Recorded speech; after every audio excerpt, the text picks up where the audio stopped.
All right, get this thing going. I want to get this in. I want to make my public declaration to the Lord, who I have abandoned, run from, separated myself from. I've cut myself away from him due to misunderstandings and bitterness and allowing the enemy to confuse me. Now, I made a deal with the Lord in prison where he visited me. I know that sounds crazy to a lot of people. Well, not to everybody, because today there's a lot of people that have put their faith in him through their affliction and their adversities.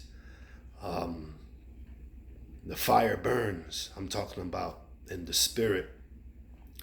The sinners in Zion are afraid. Fearfulness has surprised the hypocrites.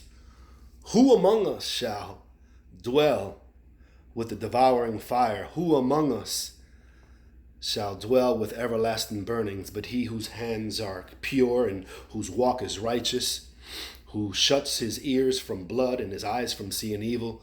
Behold, this is the man that shall be on the heights of the munitions of rocks. Bread shall be given him, and his water shall not fail. In prison in 2001, prior to 9/11, actually 2000, while I was in Trenton State Prison, locked down in a cell, I got a visitation from the Lord in the spirit and in dreams, and he continues to pursue me. I call him the Hound of Heaven. And I said to him, when I came back into society to try to be, a father, a husband, a brother, a son, a friend, a servant of God, I failed and I faltered and I've fallen on my face innumerable times. And because of that, I could not trust myself. I was unpredictable to myself. One minute I was good, the next minute I was volcanic. And I feared myself, man. You can be your own greatest enemy. And I'm not getting no younger. None of us are, right? I love this God. I've seen his hand. I've seen his grace. I've seen him break the fetters and the bars. I've seen him break drug addiction off of my life. My father, who was my co-defendant when I was 16 years old for a very serious crime I did several years for. I was 15 years old. He was the age I am now. Well, I'm 51. He was 47. He just got out 2 years ago. He's 80 years old. He did over 30 years. He's here with me now, and he's awaiting some type of inheritance from his family in Jerusalem because he wants to leave something to my children. And that's been held. They keep calling him, saying that they're coming, and they swore to him that they would. That's irrelevant to me. The reason that I say that was because my dad said to me, when they come, don't tell them that you're a Christian. Say you're Muslim. That way they'll give us the money. And they're watching this video now because they follow my wife's Facebook.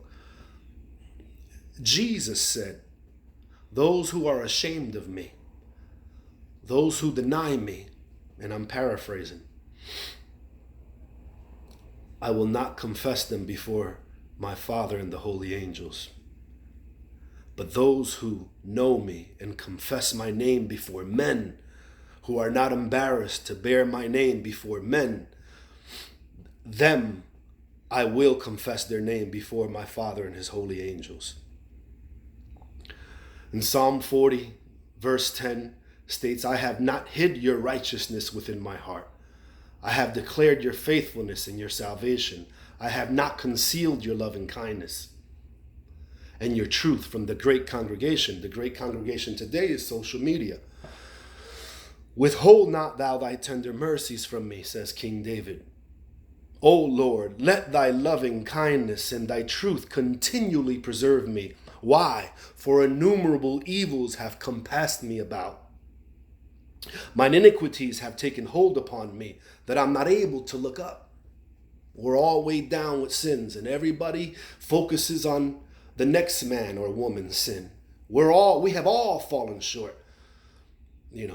In my own personal life, when I've fallen and faltered, like everybody else, I'm not better than anybody. They have magnified my sin. They have reproached the footsteps of your anointed, I will cry to God, feeling like King David. All of us like to use him as an example of a broken, contrite heart, of a man or a woman after God's heart. This God who I have fallen in love with.